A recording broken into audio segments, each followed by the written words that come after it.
That's a nifty bit of editing. It is. We've packed a lot together there. Well, 58 minutes into 30 seconds. Longer. The video is 2 hours and... Oh, yes. The video that's actually for sale is about 2 hours and 15 minutes. Yeah. But the South Bank show, which this will be seen on, is about 58 minutes. But brilliant bit of editing. 35 years you've managed to keep your private life very private. Why did you agree to be followed by cameras? Well, I mean, I've been followed by cameras before. For a year, though, of your life. Well, do you know, there's nothing in that documentary that hasn't actually happened in the press already, at least once or twice or 3 or 4 times. There's not one single story in there that's new. When you say that I've kept my life very private, I am a private person and I enjoy the privacy of my home, etc. But I bet you that if you took a survey of pop rock singers or actors, people in our business, I bet you I have spoken more to the television and the press and the radio than possibly any other artist alive, or dead for that matter. It's a very rounded... At first I thought, when I was given the video, I thought it would be 2.5 hours, 2 hours, 15 minutes of your music. I didn't think I would get to see your home. I certainly didn't think I was going to see your mum or you shopping with your sisters. I know. Well, I mean, I suppose the idea was to try and get an element of newness. And I mean, documentaries are documentaries, and no matter who they're about, there is a format, apparently.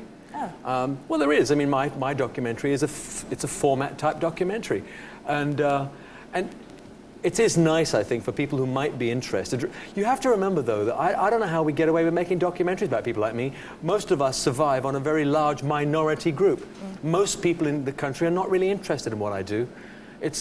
They just aren't. And so therefore you aim at this large minority group, which is part of a fan base, and then a few periphery, members who maybe never buy your record but might be interested in what you like.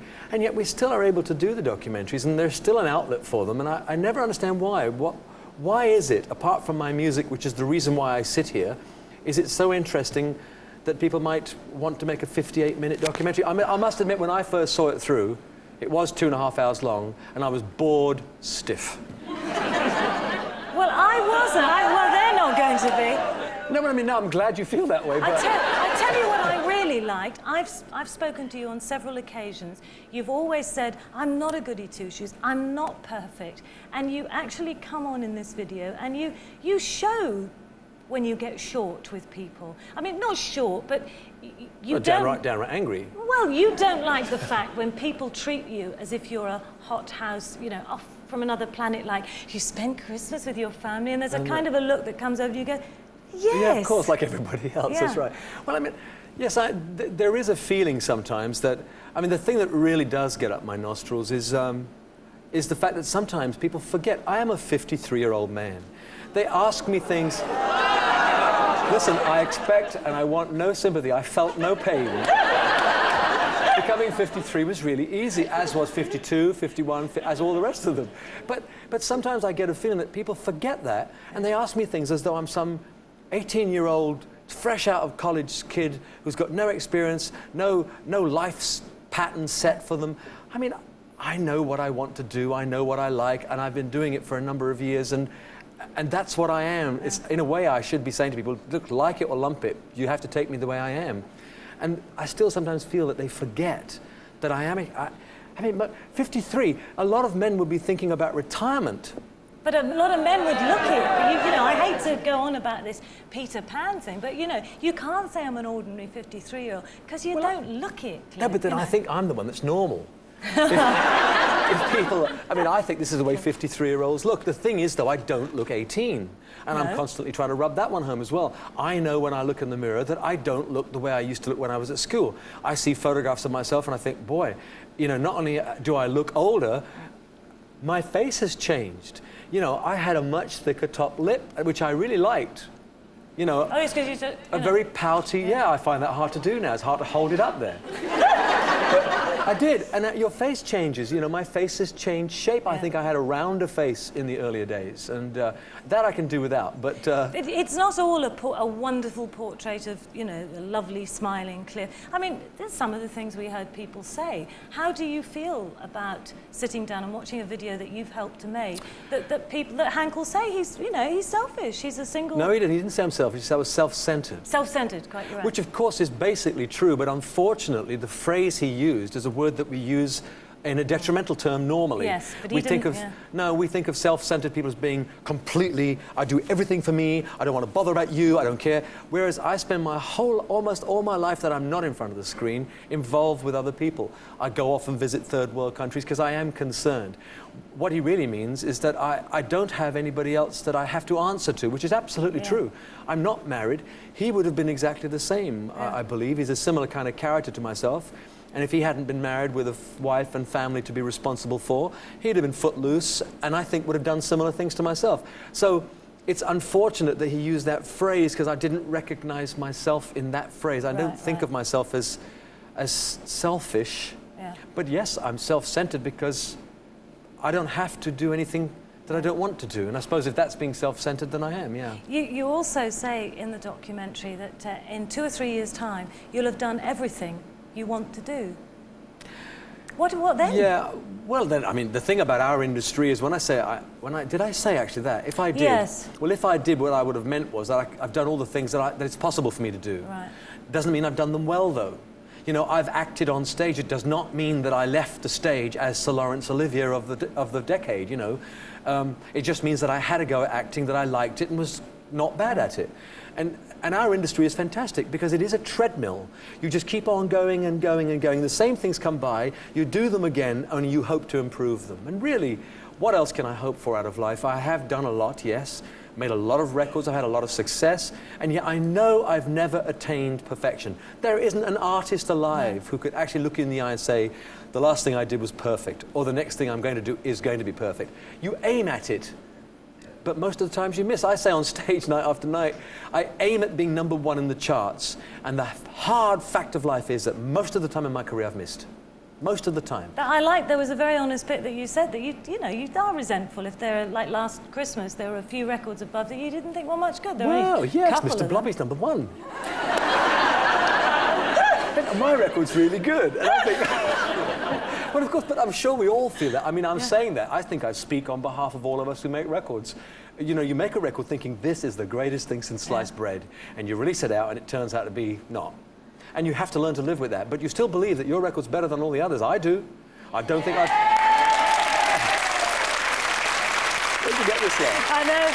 Listen, we've got a lot of fans, obviously, in the audience today. And we've actually got one backstage, and I hope you don't mind. She's been hanging around all day. She says she worked with you, but I hope you don't mind if I bring her on. It's Linda LaPlante.